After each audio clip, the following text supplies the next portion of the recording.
یہ میں نے جو شادیوں پہ لوگوں کو لگایا ہے نا، ہزاروں لاکھوں لوگ شادیاں کر چکے ہیں، ملتے ہیں، یہ زنا سے بچے ہیں.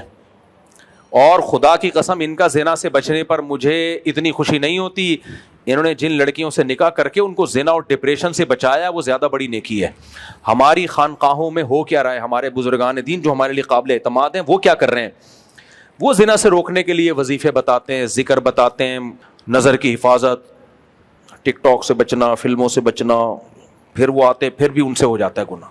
یہ شہوت ایسی دماغ خراب کرتی ہے نا، یہ نیچرل ہے اصل میں کہ حضرت جی وہ ہو 4 مہینے سے آپ کی خدمت اقدس، کیونکہ وہاں بھی امرت بیٹھے ہوئے ہوتے ہیں، امرتوں سے حفاظت کرنی ہوتی ہے. انہوں نے کھا وہی رہے ہیں، پراٹھے پھوڑ رہے ہیں صبح شام، بادام پستے. بڑے بڑے مالدار لوگ پیروں کے مرید ہوتے ہیں. یہ سچی مچی کی باتیں کر رہا ہوں، مذاق نہیں کر رہا میں. توجہ. پھر وہ کہتے ہیں توبہ کرو، استغفار کرو، تم نے آج پھر فلم دیکھ لی، عشق ہو گیا امرت کا، فلانا ہو گیا. وہ پھر وہ روئے گا، بیان سنے گا، حضرت جی اللہ تقوی للہیت. پھر تبلیغ میں جائے گا، 4 مہینے وہاں ساری دنیا میں دین آ جائے، ہمارے اندر بھی آ جائے، دوسروں کے اندر بھی دین آ جائے، اللہ سے ہونے کا یقین، غیر اللہ سے نہ ہونے کا یقین. بہت. لیکن شہوت ہے کہ کم بخت، کیونکہ آدمی ہے نا، تبلیغ میں جا کے ہجڑا تھوڑی بن جائے گا. کسی پیر و مرشد سے بیعت کر کے نہ پیر ہجڑا بنتا ہے نہ مرید ہی. وہ پیر جب ہجڑا نہیں بنا، وہ آدمی ہے، تو تم کہاں سے ہجڑے بن جاؤ گے بھائی؟ کیوں فطرت سے لڑ رہے ہو بغیر؟ مجھے غصہ آتا ہے یار. پھر یہ اسلام ہے؟ کیوں نہیں کرتے صحابہ کی طرح شادیاں یار؟ آدھا اسلام لے رہے ہو، کم وقت تو آدھا چھوڑ رہے ہو تم. اسلام میں جہاں عورت سے نظر کی حفاظت ہے وہاں حلال بھی تو ہے. ان عورتوں کو اللہ نے تمہارے لیے پیدا کیا ہے، اپنی خواہش ان سے پوری کرو، ان کی بھی خواہش پوری کرو. اس لیے نہیں پیدا کیا کہ اب شیخ ایسا مریدوں کو کھینچ کے رکھتا ہے نا، کسی آنٹی کو نہیں دیکھنا، بس بھائی نہیں دیکھو. میں نہیں کہہ رہا کہ دیکھنا شروع کر دو، غلط ہے. ابے تو اب آلٹرنیٹ تو بتاؤ اس کا. مرد ہے، اس میں ٹیسٹوسٹیرون لیول یہاں تک پہنچا ہوا ہے، مردانہ ہارمونز ہیں، اور جتنا عورت سے بچتا ہے نا، مردانہ قوت کم ہونے کے بجائے اور بڑھتی ہے. یہ جو فوش فلمیں دیکھتے ہیں تو چھکے بن چکے ہوتے ہیں، ان میں تو ڈیزائر ہی ختم ہو چکی ہوتی ہیں. جو نہیں دیکھ رہے ہوتے، نظر کی حفاظت کر ہوتے ہیں، وہ تو بم کا گولا بن چکا ہے. وہ نہیں آ رہی میرا خیال ہے بات. جب آپ نظر کی حفاظت کرتے ہو نا، اور موویز سے بھی بچتے ہو، ٹک ٹاک سے بھی، تو آپ میں یہ شہوت کم نہیں ہوتی. اندر سے کیا ہو رہے ہوتے ہو؟ مردانہ وجاہت بڑھ رہی ہوتی، آواز مردانہ ہو رہی ہوتی ہے آپ کی، آپ میں یہ بڑھ رہی ہوتی ہے. تبھی تو پھر اس کا آلٹرنیٹ کیا ہے؟ نکاح کرو. بیوی تبھی تو ایسے لوگوں کو اچھی لگتی ہے. دائیں میں کو دیکھنے تو اپنی بیوی ہی ان کو حور لگتی ہے. اب وہ ایٹم بم کا گولا بن گئے. اب وہ شیخ صاحب مجھ سے آج یہ ہو گیا، میں نے آج فلانے، تو وہ عجیب یار. یہ فطرت نہیں ہے بھائی، یہ بغاوت ہے فطرت سے. پھر وہ اس کو بتا رہے ہوتے ہیں بیٹا پھر مراقبہ کرو، محاسبہ کرو، یہ سوچو کہ بد نظری کے کیا کیا نقصانات ہیں. وہ سب سوچنے چاہیے، میں اس کے خلاف نہیں ہوں. تو قرآن نے حکم دیا نظر کی حفاظت کا، بھائی ہم کون ہوتے ہیں؟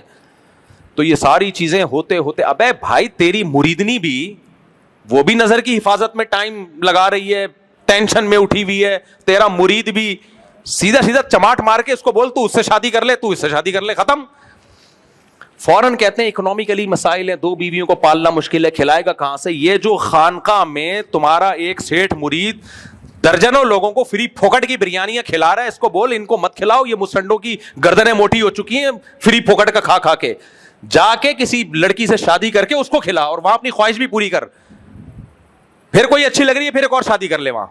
یہ ٹھڑک یہاں سے پوری کرو حلال طریقے سے. یہ ٹھڑک اللہ نے رکھی عورت کے لیے، اور عورت، اللہ تعالیٰ ہمیں ہجڑا بھی تو پیدا کر سکتا تھا، نظر کی حفاظت کی ضرورت ہی نہ رہتی. کیا خیال ہے؟ ابے کیا ہو گیا؟ اللہ تعالیٰ کو ہمیں عورت سے بچانا نہیں ہے، ورنہ عورت کو پیدا کیوں کیا؟ آدم، اگر دیکھو عورت سے بچانا ہوتا نا، اللہ آدم علیہ السلام کے لیے اماں حوا کو جنت میں پیدا نہ کرتا، بلکہ ان کو حکم دیتا کہ جنت میں ماحول خراب نہیں ہونا چاہیے، ایک عورت پیدا ہی نہیں ہوگی تاکہ آپ کو نظر کی حفاظت کا مسئلہ کھڑا ہی نہ ہو.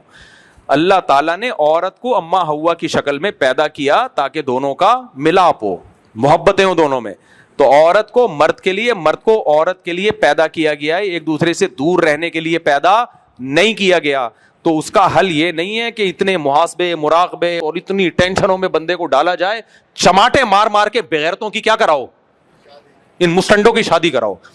جو مرید 22-23 سال کا ہو گیا ہے, اگر سیٹھ آدمی ہے 30 سال کا ہو گیا, کروڑ روپے کما رہا ہے اور کہہ رہے حضرت نظر کی حفاظت نہیں چھوٹتی, میری بیگم بھی, اس کو چماٹ مارے شیخ. بولے بغیرت, میری تو اتنی ساری مریدنیاں ہیں, وہ خطوط لکھ کے دے رہی ہوتی ہے کہ ہماری شادیوں کی عمریں نکل رہی ہیں اور ہماری شادیاں نہیں ہو رہی, ہمیں فوش فلموں کی عادت پڑ رہی ہے, ہماری جمشید سے دوستی ہو گئی, فلانے سے دوستی ہو گئی, تو اس سے شادی کرے گا, تیرا باپ بھی کرے گا جا کے شادی.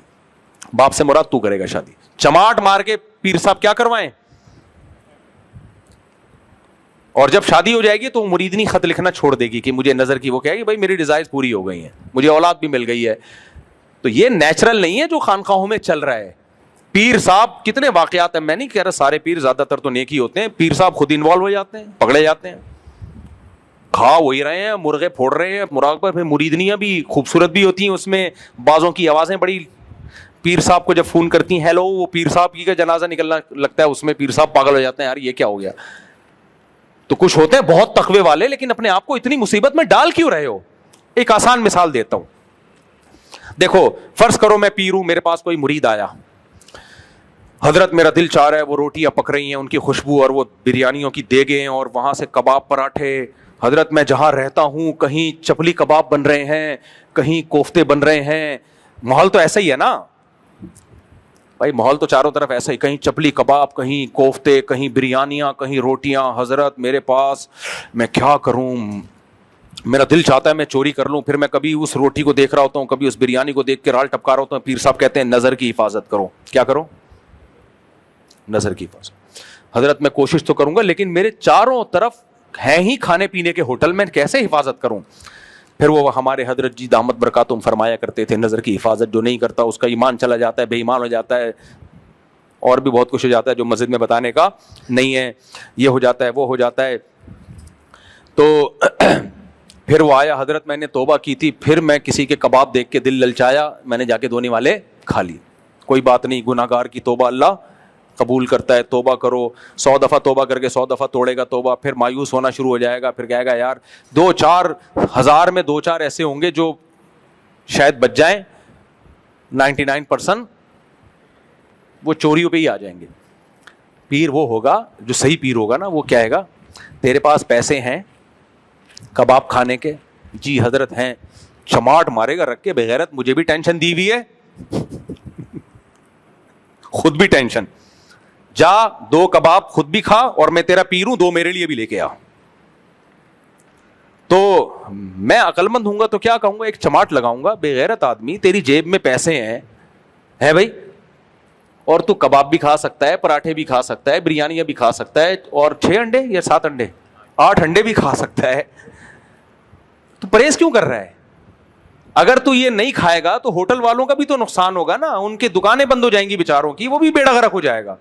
تو جب آپ شادیاں کرو گے تو صرف آپ کا فائدہ نہیں ہے, لڑکیوں کے باپوں کا بھی فائدہ ہے, ان کی بھی ذمہ داریاں نمٹیں گی, لڑکیوں کو بھی گھر ملے گا, ٹھکانہ ملے گا. ساری لڑکیاں جاب پہ آ رہی ہیں کیونکہ شادیاں ہی نہیں ہو رہی ہیں, کما رہی ہیں, کوئی یہ کر رہی ہے, کوئی وہ کر رہی ہے, نکاح کرنے کے لیے کوئی کمبخت بغیرت تیار ہی نہیں ہے ان سے, کرتے بھی ہیں تو نہیں ابھی ایکچولی کر کے. تو جو مالدار ہیں جلدی جلدی مٹا دیں, تاکہ کنوارے پھر یہ نہ کہیں کہ ہم جب اسٹیبل ہو جائیں گے تو ہم شادی کریں گے, بولیں گے بھائی ہم تو رشتے مارکیٹ میں کیا چل رہے ہیں, شارٹ. صحابہ کے دور میں ایسا ہی ہوتا تھا, بیوہ ہونے کا انتظار کرتے تھے وہ لوگ, کوئی بیوہ ہو تو ہم نکاح کا پیغام بھیجیں, کیونکہ 2-2 مالداروں نے 2-2 3-3 4 ہزار کی بھی تھی, غریب لوگ پھر کہتے تھے یار کوئی بیوہ ہو تو چلو بیوہ سے ہی کر لیں. تو لڑکیوں کی بھرمار ہے, اس لیے یہ نیچرل نہیں ہے. یہ جو کہا جاتا ہے نا کہ زنا نکاح اس لیے شریعت نے حکم دیا تاکہ ہم زنا سے بچیں, یہ تعبیر غلط ہے بھائی. زنا سے اس لیے بچائے تاکہ نکاح کریں, یعنی نکاح کوئی مجبوری میں نہیں ہے کہ زنا کا خطرہ ہے تو چلو آپ نکاح کر لو, نہ زنا کا خطرہ نہیں بھی ہے تو پھر بھی نکاح کرو, کیونکہ عورت کو پیدا آپ سے شادی کے لیے کیا گیا ہے اور آپ کو اس سے شادی کے لیے پیدا کیا گیا ہے. تو زنا کا خطرہ نہیں ہے تو بھی کریں, خطرہ ہے تو بطریق اولا کریں, نہیں ہے مرنے کا خطرہ نہ ہو پھر بھی کھانا کھاتا ہے نا, کیا خیال ہے, مرنے کا خطرہ نہیں ہوتا پھر بھی آدمی کہتا ہے بھوک لگ رہی ہے پیسے ہیں تو کیوں نہیں کھاؤں بھائی میں, حالانکہ نہیں مرے گا اتنی جلدی. تو ایسا ہی اگر زنا کا خطرہ نہیں بھی ہے تو بھی نکاح کرو. یہ بات دماغ میں بٹھا لو, اللہ نے عورت کو مرد سے دور رہنے کے لیے, مرد کو عورت سے دور رہنے کے لیے پیدا نہیں کیا, یہ پیدا میرے اور آپ کے لیے کیا ہے. جب اللہ نے ان عورتوں کو پیدا ہی ہم اور آپ کے لیے کیا ہے تو عقل مند وہ ہے جو جلدی 4 کے بعد اللہ نے پابندی اس لیے لگا دی کہ پھر مالدار لوگ 400 کر لیتے اور غریبوں کو ایک بھی نہیں ملتی. تو اللہ نے کہا جس کو موقع مل رہا ہے کر لو, اور 4 کرنے کے بعد تھرک ختم ہو جاتی ہے انسان کی, نہیں ہو رہی تو پھر جائے خانقاہ میں حضرت, پھر بھی بدنظری, پھر پیر چماٹ لگائے کم بخت, 4 کے بعد بھی تیری ٹھڑک پوری نہیں ہو رہی ہے. ابھی جو پیروں جو بیچارے مجاہدہ کروا رہے ہیں نا یہ, اور یہ اتنے حساس ہو جاتے ہیں نا خانقاہوں کے مریدین, اتنے سینسٹیو ہوتے ہیں کہ کسی خاتون کی کلائی بھی نظر آئے نا بے ہوش, کیونکہ میں خانقاہی آدمی ہوں, میں نے بھی خانقاہوں میں ٹائم گزارا ہے, مجھے پتا ہے اندر کے حالات, کیونکہ شادیاں بھی نہیں کرتے. اب بیگم کوئی بیچاری کا حسن و جمال خراب ہو گیا, ایجڈ ہو گئی, خود جوان ہے تو بھی نہیں کریں گے, پیر نے منع کیا ہوا ہوتا ہے کہ عدل نہیں ہوگا, ظلم ہوگا, فلانا, پھر وہ خوش فلمیں میں توبہ کر رہا ہے. میں نہیں کہہ رہا 4 کے بعد بھی لوگ فلمیں دیکھنے والے دیکھ رہے ہوتے ہیں, تو گناہ ہے, لیکن بہرحال حلال سے سیر تو ہو جاتا ہے نا آدمی. گناہ کا اگر ایک آدمی 4 کے بعد بھی گناہ کر رہا ہے نا, اس کا مطلب وہ 4 نہ کیا ہوتی تو یہ گناہ 10 گنا زیادہ کر رہا ہوتا. جو اللہ نے لیگل کیا ہے اس سے تو پیٹ بھرو نا پہلے. ابھی تو جو بھوک لگ رہی ہے کمبخت, تیرے پاس روٹی کھانے کے پیسے ہیں, کھا تو لے, پھر بھی بھوک لگے گی تو پھر علاج کروا جا کے, کہ اب یہ کوئی اور مسئلہ ہے, پیٹ بھر گیا پھر بھی کیوں بھوک لگ رہی ہے, اب یہ ہوس ہے. بھوک کا تھوڑی علاج ہوتا ہے. ہمارے یہاں خانقاہوں میں بھوک کا علاج کیا جا رہا ہے اور اس کو ٹھڑک قرار دیا جا رہا ہے. تو یہ جو خانقاہ میں لوگ ہوتے ہیں نا مریدین, اتنے سینسٹیو ہوتے ہیں, میں آپ کو بتاؤں ان کی حالت اندر سے کیا ہوتی ہے. کسی خاتون کی کلائی دیکھ لی نا, 6 مہینے تک دماغ میں وہ گھومتا رہے گا, سینسٹیو ہو جاتے ہیں بہت یہ. اب پیر صاحب کا کوئی مرید ہے امرت, ذرا خوبصورت سا ہے, اس کو جذبات, پھر پیر کو لکھ کے دے رہے ہوں, حضرت آج میری نظر پڑ گئی تو میں ہلچل ہو گئی, پھر پیر صاحب اس کو ذکر کرا رہے ہیں. یہ وہ رہبانیت ہے جس سے نبی صلی اللہ علیہ وسلم نے منع کیا ہے. صحابہ سے زیادہ کوئی نیک نہیں ہو سکتا. دنادن نکاح کی, حضرت عمر کی 7 شادیاں تھیں ٹوٹل. کتنی شادیاں تھیں؟ حضرت عثمان جب شہید ہوئے ہیں کتنی بیویاں چھوڑ کے گئے ہیں؟ بولو 4. سیدنا علی جب شہید ہوئے ہیں تو کتنی بیویاں تھیں نکاح میں؟ ابے پھوٹ لو, تمہارے فائدے کی بات ہو رہی ہے. سیدنا علی جب شہید ہوئے ہیں تو کتنی بیویاں بیوہ ہوئی ہیں؟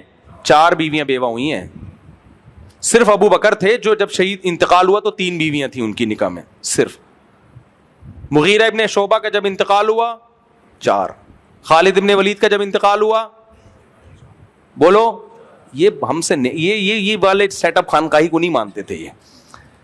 اور تلواریں لے کے جنگوں میں بھی جا رہے ہیں, تجارتیں بھی کر رہے ہیں, سارے کام کرو میرے بھائی, اور پھر گناہ سے بچنے کی بھی کوشش کرو. ان عورتوں کو ٹھکانہ دو. سیٹھ لوگ خانقاہوں میں دیگیں کھلانے کے بجائے کسی بیوہ سے شادی کر کے وہ دیگ اس کو کھلائیں. وہ 4 بیواؤں سے شادی کرو, 4 کو الگ الگ گھر دو. پیر صاحب کی ضرورت انشاءاللہ نہیں رہے گی, رہے گی پھر بھی, لیکن وہ کم ضرورت رہے گی. اور پیر صاحب کو بولو آپ بھی یہ کام کرو, حلال کو فوکس کرو, پاک دامنی ملتی ہے میرے بھائی.